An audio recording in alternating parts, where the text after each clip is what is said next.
بسم اللہ الرحمن الرحیم۔ اسی طرح اللہ تبارک و تعالیٰ نے اب دیکھیں رجب کا مہینہ گزرا، اب شعبان کا مہینہ رحمتوں کا مہینہ ہے۔ حضور سب سے زیادہ روزے رمضان شعبان میں رکھتے ہیں۔ اس کی وجہ یہ ہے کہ تاکہ رمضان کے لیے ہمیں استعداد اور تیاری اور ترقی اور جذبہ پیدا ہو جائے، اور یہ بھی دعا فرماتے تھے کہ اللہم بلغتنا شعبان بلغنا رمضان، یا اللہ جیسے آپ نے ہمیں شعبان نصیب کیا ایسے رمضان نصیب فرمائے۔ اچھا، رمضان کا مہینہ کیا ہے کہ ابھی پہلا حصہ جو ہے وہ رحمت ہے، دوسرا حصہ جو ہے وہ مغفرت ہے، اور تیسرا حصہ جو ہے وہ جہنم سے آزادی کے پروانے ہیں۔ اسی طرح حدیث مبارک میں آتا ہے کہ مسلمان کے لیے دو خوشیاں ہیں۔ ایک جب وہ افطار کرتا ہے تو خوشی ہوتی ہے کہ سارا دن کا پیاسا ہے، بھوکا ہے، اب اللہ کی نعمت سامنے، اور ایک اس دن خوشی ہوگی جس دن اللہ تبارک و تعالیٰ کا دیدار کرے گا۔ اور اسی طرح یہ بھی حدیث مبارک میں آیا ہے کہ جو مسلمان خالص نیت کے ساتھ اور خالص دل کے ساتھ افطار کے آنے سے چند منٹ پہلے جو ہے اللہ سے دعا مانگتا ہے وہ ہر حال میں قبول ہوتی ہے۔ اس لیے انسان جو ہے کبھی کھجوروں پہ لڑ رہا ہے اور کبھی اس کو ضائع نہ کرے، افطار سے 10-15 منٹ پہلے دعائیں شروع کر دیں۔ اور دعا کا طریقہ یہ ہوتا ہے کہ پہلے درود شریف پڑھیں، جتنا ہو سکے 1 دفعہ، 3 دفعہ، 7 دفعہ، 11 دفعہ، 21 دفعہ، 100 دفعہ، 1000 دفعہ، یعنی دعا کے اول میں بھی درود ہو اور آخر میں بھی درود، اور درود پڑھنے کے بعد اللہ کی حمد و ثنا بیان کریں، جیسے کہ اور نہ آئے تو سورۃ فاتحہ پڑھ لی، اس سے بڑی دعا اور اس سے بڑی حمد و ثنا کیا ہوتی ہے۔ اور پھر اللہ کو اللہ کے ناموں کے ساتھ پکاریں گے، یا اللہ یا اللہ یا اللہ یا رحمان یا رحیم یا حی یا قیوم یا ذی الجلال والاکرام۔ اللہ کے ناموں کے ساتھ پکاریں، اور اس کے بعد وہ دعائیں جو حضور نے بتائیں یا پھر اپنی زبان میں جو مرضی آئے اللہ سے مانگیں،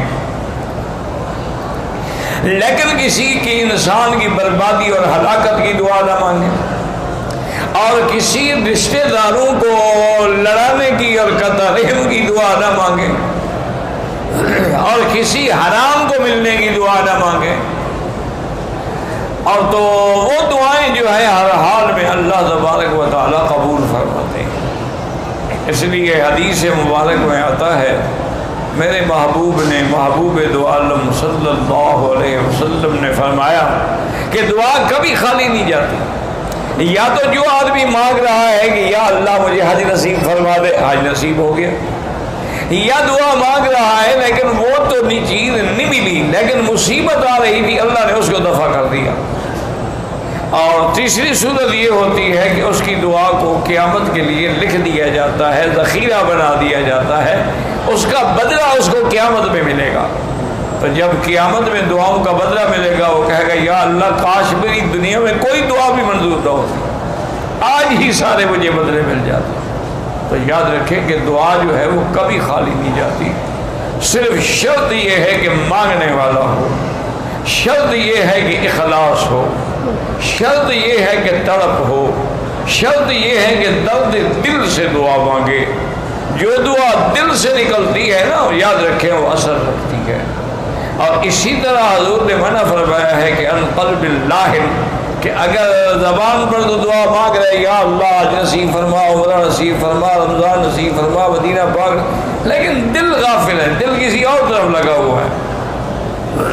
کیا معنی؟ بر زبان تسبیح و در دل گاہ و خر، کہ زبان پر تو تسبیح ہے لا الہ الا اللہ، اور خیال یہ ہے کہ پتہ نہیں میرا گدھا جو ہے اس کو کسی نے پانی پلایا ہے نہیں پلایا۔